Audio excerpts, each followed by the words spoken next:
नमस्कार दोस्तों, मैं चंदन सिंह नेगी स्वागत करता हूं आप सभी का हमारे YouTube channel tour guide with Negi ji में। दोस्तों, अगर आप भी दिल्ली के आसपास किसी हिल स्टेशन में घूमने का प्लान बना रहे हैं तो मैं आज आपको बताऊंगा कि आपके लिए मसूरी और नैनीताल में से कौन सा प्लेस घूमने के लिए बेस्ट है। तो मैं करने वाला हूं एक कंपैरिजन कि कौन सा टूरिस्ट प्लेस कितना दूर है, क्या यहाँ की खासियत है, कौन कौन से प्लेस हैं यहाँ पे घूमने के लिए, कौन सा मौसम यहाँ घूमने के लिए बेहतर है और कहाँ आप कम पैसे में आसानी से घूम सकते हैं। तो ये सब जानने के लिए हमारे इस वीडियो को लास्ट तक जरूर देखें।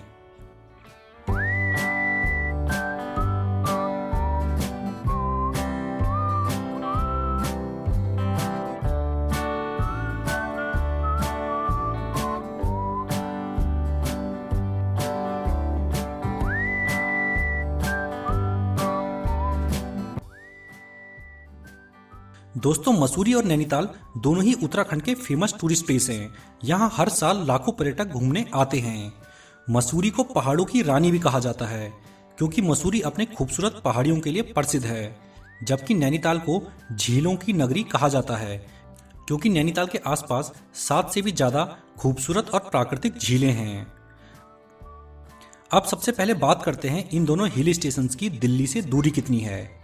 दिल्ली से अगर नैनीताल की बात की जाए तो दिल्ली से नैनीताल की दूरी है 293 किलोमीटर और दिल्ली से मसूरी की दूरी है 270 किलोमीटर। तो लगभग ये दोनों हिल स्टेशन दिल्ली से पास ही हैं, यानी 300 किलोमीटर के अंडर में ही हैं। अब बात करते हैं कि कौन सी जगह का मौसम कैसा रहता है। तो दोनों ही जगहों का मौसम साल भर सुहाना रहता है।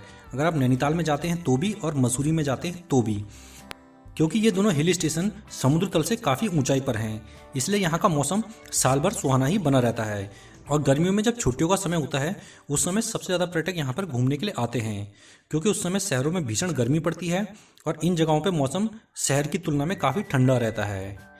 अगर आप सर्दियों में आते हैं तो आप इन हिल स्टेशन के आसपास बर्फबारी का मजा भी ले सकते हैं। अब बात करते हैं कि यहाँ पे कौन कौन से टूरिस्ट प्लेसेस हैं घूमने के। तो एक एक करके जानेंगे नैनीताल के 20 किलोमीटर के एरिया में कौन कौन से टूरिस्ट प्लेस हैं और मसूरी के 20 किलोमीटर के एरिया में कौन कौन से टूरिस्ट प्लेस हैं घूमने के लिए।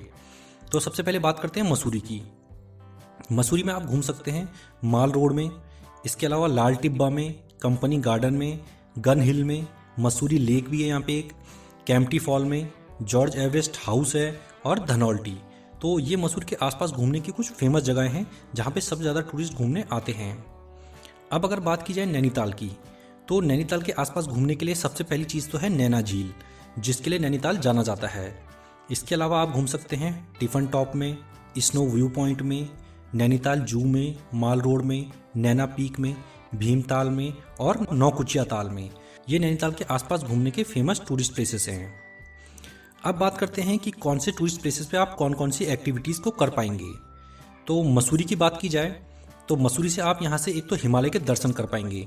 आपको हिमालय यहाँ से हिमालय की सफ़ेद पहाड़ियाँ दिखाई देंगी, कई जगहों से यहाँ पे ऊंचे हिल्स से दिखाई देती हैं। इसके अलावा आप यहाँ पे ट्रैकिंग कर सकते हैं, एडवेंचर एक्टिविटीज़ कर सकते हैं, कैंपिंग कर सकते हैं। ये सब आप मसूरी में कर सकते हैं। इसके अलावा यहाँ पे बोटिंग का भी आप मज़ा ले सकते हैं। यहाँ पे आसपास मसूरी लेक भी है, वहाँ पे आप बोटिंग का भी मज़ा ले सकते हैं। इसके बाद अगर बात की जाए नैनीताल की, तो नैनीताल तो अपनी झीलों के लिए प्रसिद्ध ही है। तो सबसे पहले तो आप यहाँ पे बोटिंग का मज़ा ले सकते हैं। इसके अलावा हॉर्स राइडिंग कर सकते हैं, ट्रैकिंग कर सकते हैं, पैराग्लाइडिंग का भी यहाँ पे ऑप्शन है, जिप लाइनिंग कर सकते हैं, कैंपिंग कर सकते हैं। तो काफ़ी कुछ नैनीताल के आसपास भी आप कर सकते हैं। अब अगर बात की जाए कि सबसे ज़्यादा टूरिस्ट कौन से टूरिस्ट प्लेस पे आते हैं, यानी नैनीताल और मसूरी में से सबसे ज़्यादा टूरिस्ट कहाँ पे आते हैं, तो दोनों ही भारत के फेमस हिल स्टेशन हैं और गर्मियों और सर्दियों के दौरान दोनों ही जगह पे काफ़ी ज़्यादा भीड़ आती है। और अगर आप गर्मियों के सीज़न में आएंगे तो आपको कई बार होटल सारे फुल मिलेंगे। तो इसलिए अगर आप गर्मियों में आ रहे हैं तो पहले ही रूम आप बुक कर लीजिए, नहीं तो आपको यहाँ आके परेशानी भी हो सकती है। बात की जाए अगर कहाँ पे सबसे ज़्यादा पर्यटक आते हैं तो दोनों ही हिल स्टेशन में काफ़ी ज़्यादा पर्यटक आते हैं, खासकर कि गर्मियों में। इसके अलावा सर्दियों में भी काफ़ी पर्यटक आते हैं। सर्दियों में दिसंबर, नवंबर, जनवरी के टाइम पे भी यहाँ पे भीड़ भाड़ बहुत बढ़ जाती है। अब बात करते हैं कि इन दोनों हिल स्टेशन में आपको स्नो कहाँ पे मिलेगी। तो मसूरी और नैनीताल दोनों ही जगहों पर सर्दियों के समय दिसंबर से जनवरी के बीच बर्फ़ गिरती है, लेकिन ऐसा हर साल नहीं होता। जिस साल बर्फ़ ज़्यादा गिरती है तो उस साल इन हिल स्टेशंस पे भी बर्फ़ गिरती है। लेकिन ये ज़रूरी नहीं है कि आपको हर साल यहाँ पे बर्फ़ देखने को मिल जाएगी। किसी साल हो सकता है मिल जाए और किसी साल हो सकता है ना मिले। जिस तरह शिमला, कुल्लू, मनाली इन हिल स्टेशन पे हर साल बर्फ़ गिरती है, उस तरह से यहाँ पे हर साल बर्फ़ नहीं गिरती है। यहाँ केवल जिस साल ज़्यादा बर्फ़ गिरती है उसी साल यहाँ पे बर्फ़ गिरती है।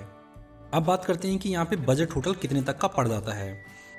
तो मसूरी हो या नैनीताल हो, अगर आप एक हल्के बजट का होटल लेना चाहते हैं तो आपको 1500 रुपये तक का होटल यहाँ पे पड़ जाएगा। और खाना अगर आप नॉर्मल खाते हैं तो एक आदमी का पूरे दिन भर का खाना 500 रुपये में हो जाएगा। यानी अगर आप 2 दिन के लिए आते हैं यहाँ पे तो 2 दिन का अगर रूम रेंट 3000 रुपये और खाने का 1000 रुपये, इसके अलावा कुछ घूमने जाते हैं, एक्टिविटी करते हैं तो उसका 2000 इसमें और ऐड कर लीजिए। तो टोटल आपका यहाँ पे घूमने का, खाने का, रहने का 2 दिन का जो चार्जेस बैठेगा वो लगभग 6000 रुपये बैठ जाएगा। अगर आप 2 या 3 के ग्रुप में आते हैं तो आपको एक सस्ता पड़ जाएगा, क्योंकि रूम रेंट शेयर हो जाएगा इसमें आपका और टैक्सी भी शेयर हो जाएगी। तो इस तरह से अगर 2 से 3 फ्रेंड एक साथ आते हैं तो आपको ये सस्ता बैठेगा। अब बात करते हैं कि कौन से हिल स्टेशन में पहुंचना आसान है। तो डिस्टेंस मैंने आपको पहले ही बता दी है कि दिल्ली से नैनीताल की दूरी 293 किलोमीटर है। इसके अलावा दिल्ली से मसूरी की दूरी 270 किलोमीटर है और सड़कें दोनों ही जगह की अच्छी हैं।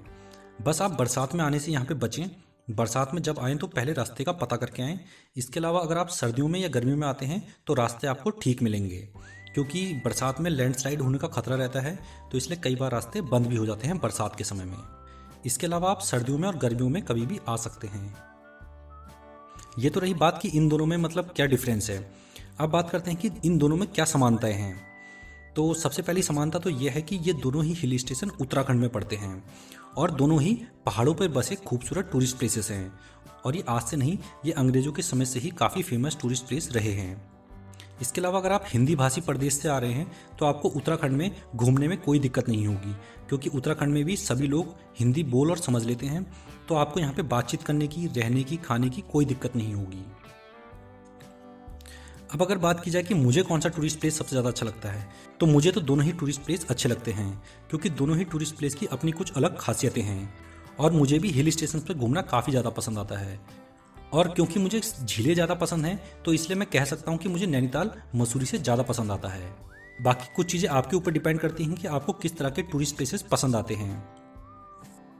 जैसे किसी को शांत प्लेसेस पसंद आते हैं, किसी को झीलें पसंद आती हैं, किसी को धार्मिक स्थल पसंद आते हैं, तो सबकी अपनी अपनी चॉइसेस होती हैं। तो लगभग मैंने आपको पूरा कंपैरिजन कर दिया है। अब आपको जो भी टूरिस्ट प्लेस पसंद आए आप वहाँ पर घूमने के लिए जा सकते हैं। इसके अलावा आप कोई अदर इन्फॉर्मेशन चाहते हैं तो आप हमें कमेंट बॉक्स में लिख सकते हैं। हमारा आज का ये वीडियो आप लोगों को पसंद आया हो तो हमारे इस वीडियो को लाइक ज़रूर करना और इसे अधिक से अधिक शेयर भी करना। अगर आप हमारे चैनल पर पहली बार आए हैं तो हमारे चैनल को सब्सक्राइब करना बिल्कुल ना भूलें। हम अपने इस चैनल पर ऐसी ही जानकारियाँ देते रहते हैं।